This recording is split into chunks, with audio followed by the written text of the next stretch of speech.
Hello, everybody. I'm meteorologist Hutch Johnson joining you. A road home update for you travelers and other people too, as dangerous conditions persist. And now we turn our attention towards the cold that takes hold. Your forecast begins now. Now, a Hutch's weather update with Chief Meteorologist Hutch Johnson, brought to you by Robert Gibb and Sons.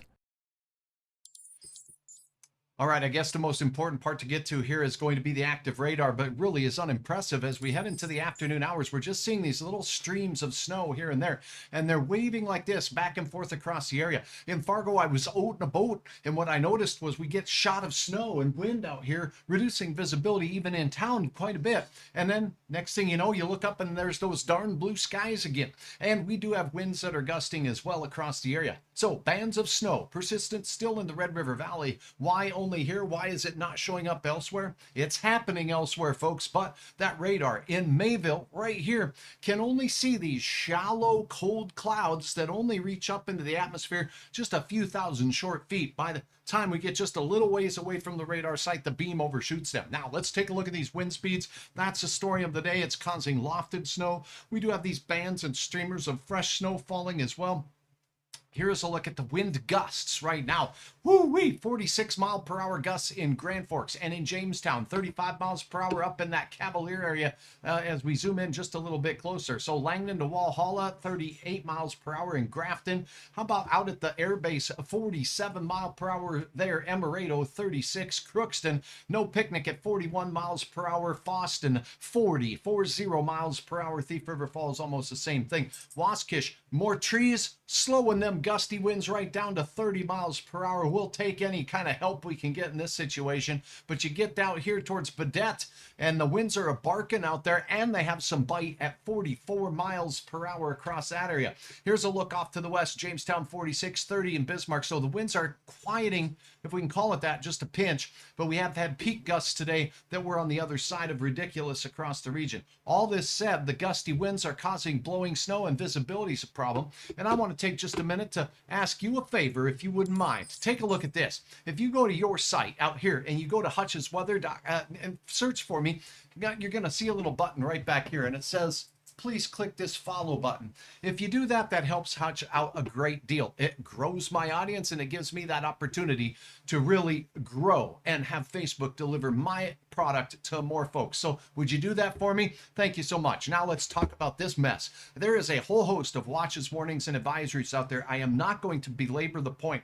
Right now, we have wind and gusts that are dangerous out there. Blizzard warning continues until 9 o'clock. And by the way, roads closed. We'll get to those as well across the region as we will. And look at this, zero visibility. Fergus Falls, as we go up into parts of Becker County, that's the Lake Park, Detroit Lakes area, moving up into Waskish, zero visibility. So we're talking a quarter mile or less in many of these places where you see the zero. And oh boy, look at that in Lake of the Woods County here. So reduced visibility, you get out of town. Boy, if you don't have to travel tonight, the rule of thumb here is just don't do it. All right, now we do have the blizzard warning up here, and there is times of zero visibility that are taking place here, the central part of the valley as well. Take a look at all of the different products that are issued for the one county I clicked on.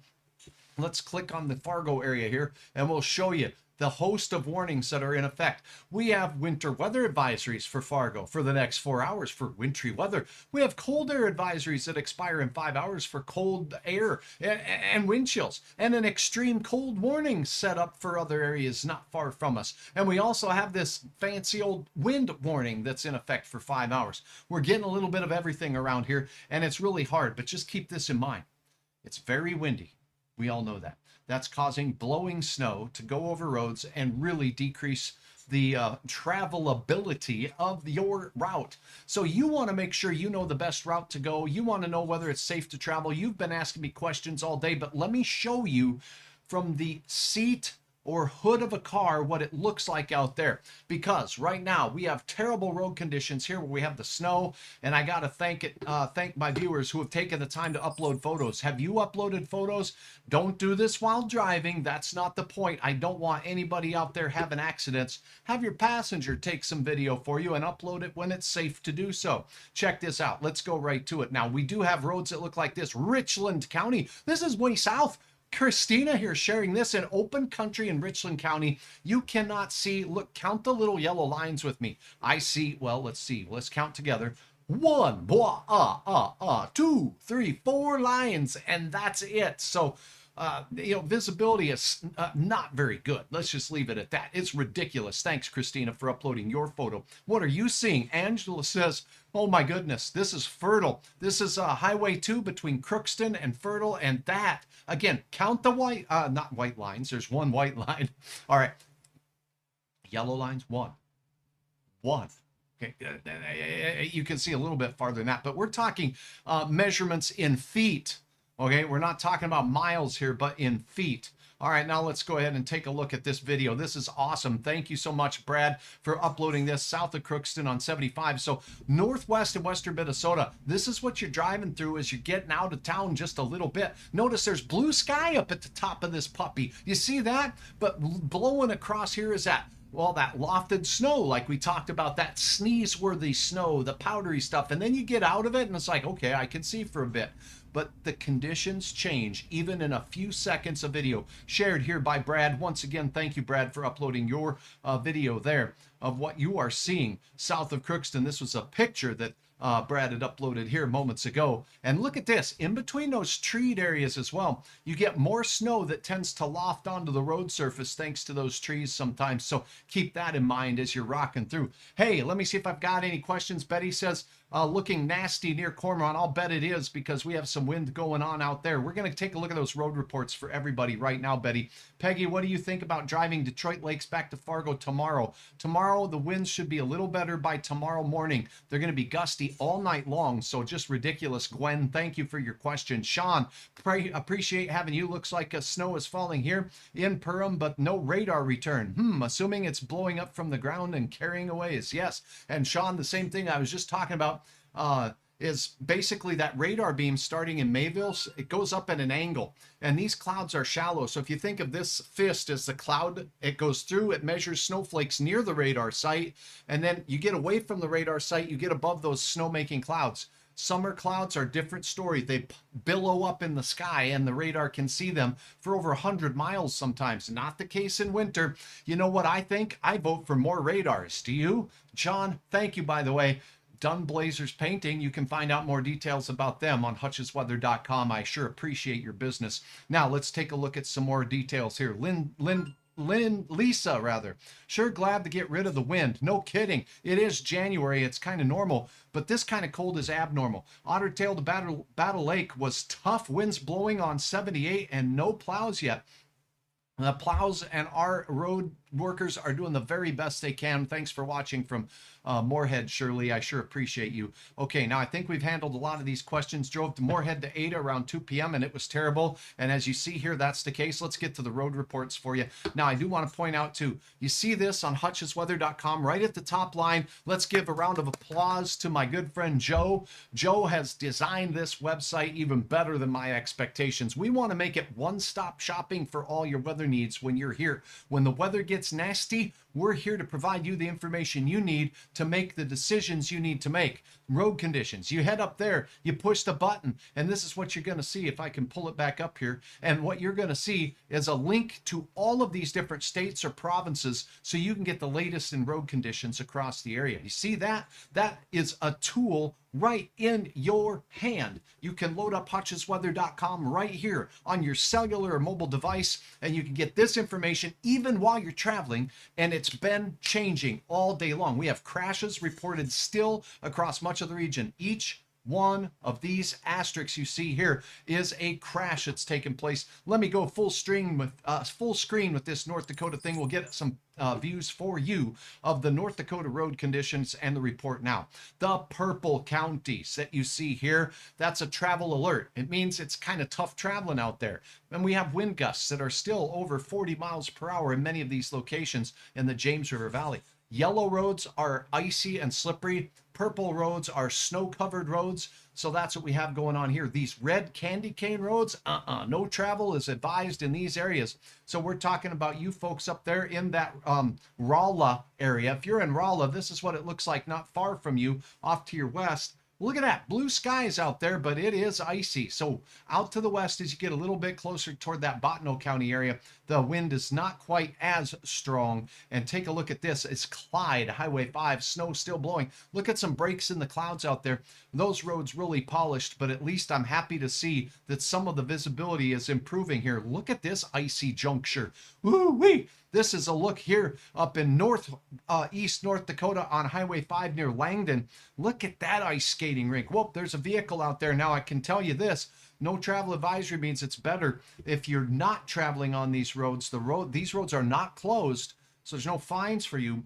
But if you're gonna travel, please have a survival kit. Make sure your cell phone is fully charged. Let people know your ETA so you can be checked on and we know where you're at. Now, let's get up to the border up here because things have been just nasty up here. Look at this. This is up in the I-29 corridor. And again, north of Grand Forks, no travel advised. I-29 at Pembina looks ridiculous. Now, we did see some photos from down south, even near Richland County, and things were pretty rough and tumble there. But here's a break. And you know what? We're going to go from scenes like this from time to time where, oh, there's blue sky. It's almost over, Hutch. Then you get slapped with that next wave of snow. Later this afternoon, the DOT folks says, nope, in Griggs County, you guys, no travel advisory's been issued there as well. From time to time, we get reductions in visibility to near zero in Griggs County as well, with some ridiculous wind gusts in that area. So that's a look at North Dakota. Fargo, Moorhead, we do have in town from time to time, brief reductions in visibility when one of these snow squalls or bands moves over us, causing new fallen snow to blow through. Otherwise, it's not terrible in town for most of the time. Now let's go to Minnesota. And if you do have a question about any particular area, that's what Hutch is here for. Worry about the outdoor animals. Brenda, indeed, this cold that's coming is not a joke. This is serious business out here. Let's go into the Minnesota road report, shall we? Okay, all of these counties, basically from southeast North Dakota here in that, well, we're looking at Wheaton, right? All the way up into the Hallock area. This whole area has certain weather warnings. That's what the purple means. So this is different than the North Dakota map as you're reading it. And if we take a look at the legend on the left-hand side here, the road conditions, travel not advised are purple roads. Now, if we zoom in just a little bit on this, you're going to start noticing that there's no travel advised on Highway 9 in the Ada-Borup area. So as you get into Norman County, the conditions are not, travel is not advised. The wind is terrible out there. Here's a look from that Hallstead area, and that snow from time to time polishing that road surface, keeping it icy. And you can just see that low cloud, that low dark cloud. That is a wall of snow and near zero visibility that's off in the distance there. So you're going to get times when that visibility just drops down to nada. And here's Beltrami up there as we look into Highway 9. That road has got some snowflakes on it. It's just rolling right over the highway, so it's super icy. Don't find yourself in a ditch. Make sure you have yourself, what do you call those things, a kit that you put in your car to survive? That's a survival kit, Hutch. Let's go ahead and take a look at a couple of recommendations. We'll look more on the road reports here in just a second. Let's go to this to change the pace just a little bit and remind you, in your car, when you have a situation like this, if your car's running, you can keep warm. So I like to say, keep that that gas tank at half a tank or better, because you can find yourself stuck in a ditch for a long time before help can get to you. Make sure you have near a full tank of gas, or at least over 1/2 of a tank. If your car's not running though, you need something to stay warm. That's extra blankets, a first aid kit for those that may get injured, and if you have medications for any of the passengers, make sure you're bringing those along. You might be in the car longer than you thought. Flashlight's good, a charger and your cell phone is a must. Jumper cables, very good idea. Hutch likes to have a shovel in his car because if you're like this, you might be able to dig yourself out with a little bit of sweat and a little hard work, and then some other things you might have. Maybe some sand or some kitty litter to help with traction. See this bucket right here? That's a bucket of sand. Using that to get those wheels a little extra traction can help get you out of a stuck situation. And if you're stuck overnight or for long periods of time with your car not running, a candle with some matches, a real good idea. Not a good idea to burn fires inside your car with the windows rolled up though. Crack those windows a little bit to keep just a little bit of fresh air coming in.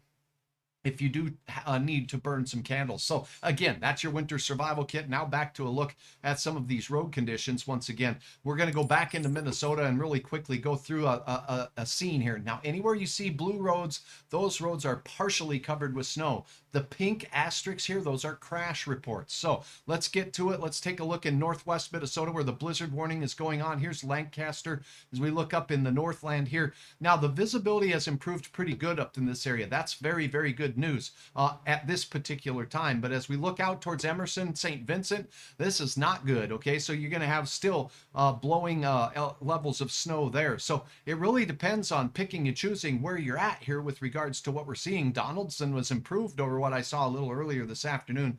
Let us hope that trend does continue. Now, we had some really strong winds showing up in Baudette when we looked at winds here moments ago, and we could see, though, these trees are not slowing down the wind measurements, but it is helping a little with the visibility. Not so bad there. Maybe there's not a band of fresh snow making its way through at this time. Sliding south into the Alvarado area here, and there is some slippery looking roads there. Visibility on this particular time looking pretty good on Highway 1. A little improvement there. That's good to hear. Oh no.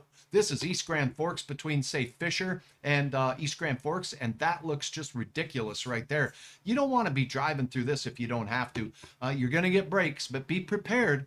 Give yourself a extra distance and slow it down just a bit, because if there's a car going a lot slower than you ahead of you, you may not have time to react or respond. So that's East Grand Forks. We just looked there. Let's go back south a little bit. Beltrami, we looked at that. Let's take a look at this Glendon stretch.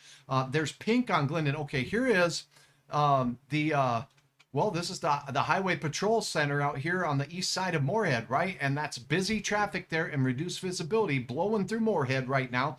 Now, the pink road right there completely covered, so I'm assuming it's completely icy as you go from Moorhead here on Old Highway 10 all the way out to Hawley, all the way through Highway 32's junction there as you turn off for Hitterdal or for Rolog out there.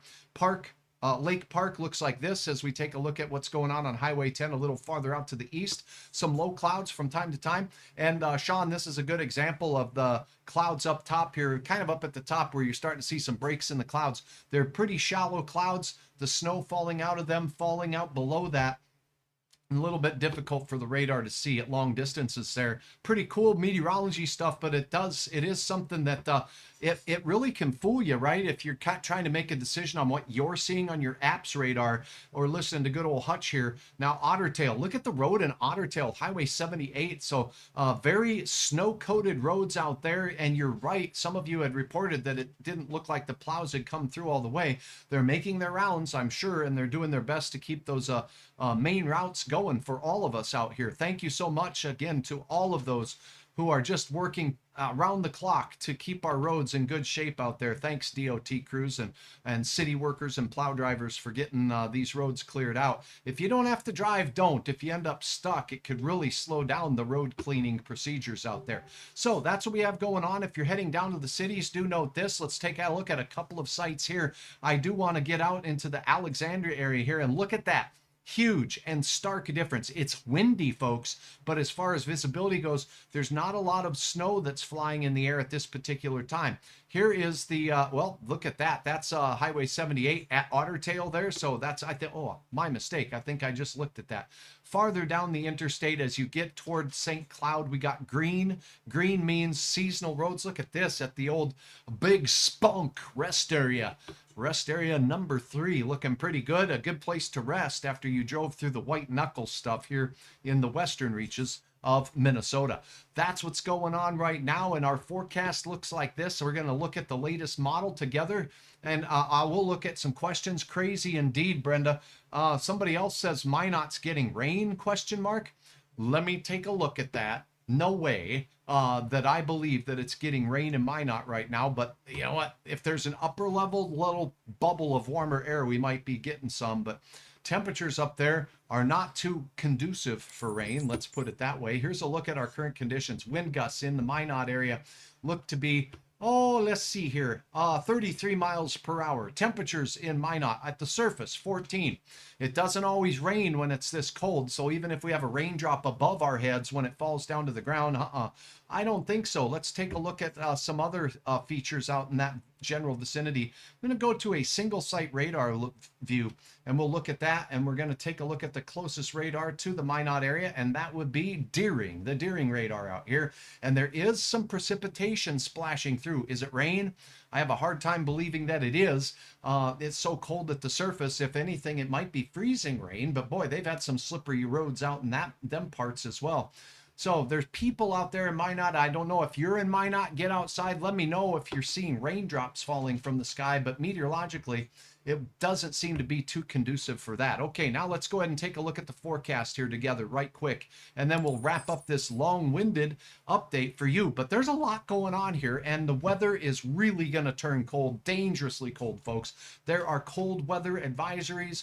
There is cold weather warnings for our area as we go right through the weekend. It's going to go all the way through Martin Luther King Jr. holiday on Monday, and we're going to see the most brutal air on Monday morning. So we're going to talk about wind chills that could approach 55 degrees below zero because we'll have enough wind to make it that ridiculous out there. All right, let's get into it here. Let's take a look at this forecast model. Remember, models are just guidance. They give us an idea of what might happen. I'm going to throw my meteorological 2 cents into the pot here as we go through. I'm going to pull out the model that's done the best with the snow bands today, and that is the North American model, showing a little bit more widespread snowflake activity, and not all models did that. So I'm going to vote for this model right now, and let's take a look at how it does. 2 things to watch with Hutch. Isobars. How close are they over your area? See how Lake of the Woods area, those really close isobars, and you get out here to Valley City, farther away. So little lower wind gusts here, and some of the strongest winds will be focused in western and northern parts of Minnesota. Look at southern Minnesota. You see how far apart those isobars are? That far apart versus this close together way up top. Very gusty winds. So that's where the wind risk was the greatest. Now, as we go through time tonight, this is going toward and after the dinner hour, the isobars relax. They're farther apart, but it's still going to be gusting over 30 miles per hour at times out west. Here in the valley, still over 40 miles per hour, and we do have a chance at 45 or plus in a few spots of northern Minnesota as we go through the evening and overnight hours. Here's 10 o'clock. The isobars start to relax a bit in Minnesota. As we go towards daybreak, 12Z, that's 6 a.m. I like quiet. Quiet is good. So this isn't calm wind by any stretch of the imagination. Rule of thumb. Do you like thumbs? I like thumbs. Rules are like thumbs are made to be broken, as a saying I've often heard. You can count the isobars across the width of North Dakota. I use this all the time. Now, these isobars are 2 millibars apart, so that does make a difference. But 1, 2, 3, 4, 4.5, that'd be 45 mile per hour gusts where the isobars are the closest together. So in the morning, we could still have a few areas that are seeing gusts upwards of around 40 to 45 miles per hour by the old isobar rule, because it's the change in pressure that pushes the wind, and that's how meteorologists calculate wind speeds and forecast wind speeds. It's all in the picture. Picture's worth 1,000 words, they say. All right, here we go as we continue to move on.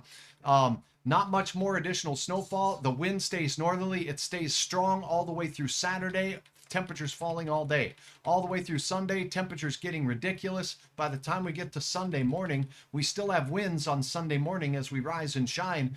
Oh boy, but the coldest of the air will have arrived.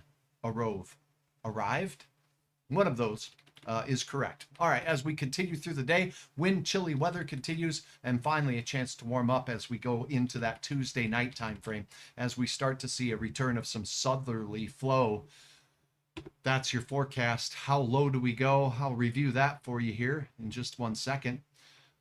Oh, 13.6 degrees, says Gwen in Dent right now. The wind is 19.6 miles per hour. Gwen, thank you for your report. I appreciate that. You must have a nice home weather station. Thanks for sharing and tagging a friend. Melly, I really do appreciate that. That's what helps Hutch's weather grow. Yep. You know what, Brenda, you're talking about praying that furnaces stay working, and, you know, we take care of our furry friends, but I do want to say this. When we get this cold, it's not uncommon for us to hear of fires breaking out because of furnaces. So take the time. Your furnace is working overtime. Make sure that you've done that maintenance you're supposed to. Make sure there's a clean filter in it and it doesn't have to work as hard, okay? You don't want your furnace going out, and you certainly don't want a fire, but that does happen sometimes when these furnaces are just running around the clock. So keep that in mind. Make sure that you're following the maintenance routine on your furnace, and if you haven't done so, give my friends at Robert Gibb & Sons a call. Have them check out your furnace, just because we are going to have a long stretch of cold weather that lasts into early to middle portions of next week. Brenda, thank you for your comment. It helped me remember a pretty important thing that all of us should check from time to time. All right, we made it from Valley City to Fargo and back. Areas of clear and areas of blowing snow. Glad to be home. I'll bet you are, Peggy. Thank you for sharing that. Okay, that's exactly what we have going on right now. That is your forecast. Let me get you a couple of digits out here as I get wrapped up with this version. And then we're going to take a little bit of a break here, Hutches, and we'll get and keep you updated as to road conditions and weather changes as we go through the evening hours here tonight. And we'll fashion up any fine tuning to the cold forecast. But for now, my fine tuning has been the same the last few days. Afternoon temperatures we told you for today would be falling.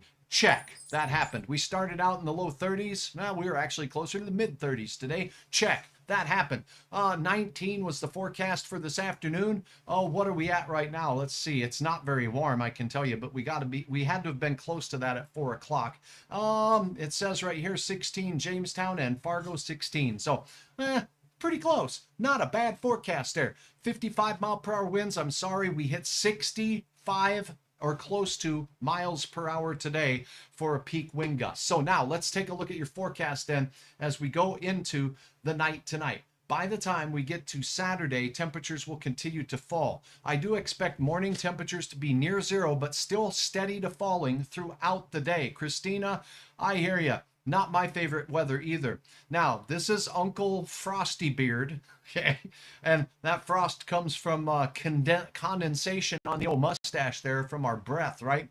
2 below the air temperature on Saturday, but with winds still gusting to 40 miles per hour at times and at places, we're going to have wind chills that'll easily be 35 below. Exposed skin can freeze in minutes, 15 minutes or less in some areas. Bundle up, cover those ears, cover the extremities, and stay warm. Now, the coldest of the air begins pushing in Sunday. Sunday morning's temperatures will be 14 below in Fargo and 20 below on Monday morning, as we really remember Martin Luther King Jr. on that day off of school. It's a holiday. And you know what? Look at these temperatures. We could have some areas that are in the 20s below or near 20 below for a high for the day. Wind chills to 55 degrees below. That might be conservative for a few places because we'll still see brutal winds out there. I've got snowflakes on each of these because when the air gets this cold, it can't hold any moisture. You can burp in Fargo and it might snow a couple flakes down in Wahpeton because of it. So keep in mind, air that's this cold cannot hold much water at all. So that's why the making of the cloud with boiling water and you throw it not over your head, but up in the sky, makes an instant cloud as that hot water readily evaporates and then instantly condenses into a cloud, and it just is awesome. So it's a fun experimental day to do some fun things like that. And I can't wait to see your pictures and videos, of course, uploaded to hutchesweather.com. So take a look at these air temperatures, 15 to 20 below. We will see some places getting to 30 below zero on your Sunday morning and Monday morning, I should say. Monday morning, 30 below for a few, 25 below for a few on your Sunday morning. Now, here is a look at Sunday morning wind chills. 30 to 45 below zero for wind chills out there across the region. And if you look out into Minnesota, it's no better. From Wadena straight up to the Lake of the Woods area, we're talking 40 to 45 degrees below, but the coldest air temperatures were on Monday. And I do think as we go into Monday morning, we're going to see some wind chills that will challenge 55, maybe 60 below for actual feels like temperatures out there. And that's dangerous. Christina says, think of a beach to stay warm. I'll be thinking of beach. Here's Beach, North Dakota, 43 below. You'll want a really fuzzy towel on the beach in Beach, North Dakota as you're starting there. And what about Minnesota on your Monday? Let me back out of the way. Better yet, let me duck out. Give me 3, 2, 1. Where'd I go? Okay, 41 below for Bemidji, 44 below in Thief River Falls, and in War Road, Minnesota, 44 below zero. And that is the way I see it at this particular juncture. It's just looking cold. I'm meteorologist Hutch Johnson. Thank you so much for hitting the follow button on Facebook. Thank you for subscribing to my YouTube channel. And I sure appreciate you checking out Hutch's Weather for all your weather needs, including the most up-to-date weather reports and road reports, because they come from me, and the road reports come from all of our area DOTs, and all of that's available on your fingertips only on hutchesweather.com, folks. Follow on Facebook, subscribe on YouTube.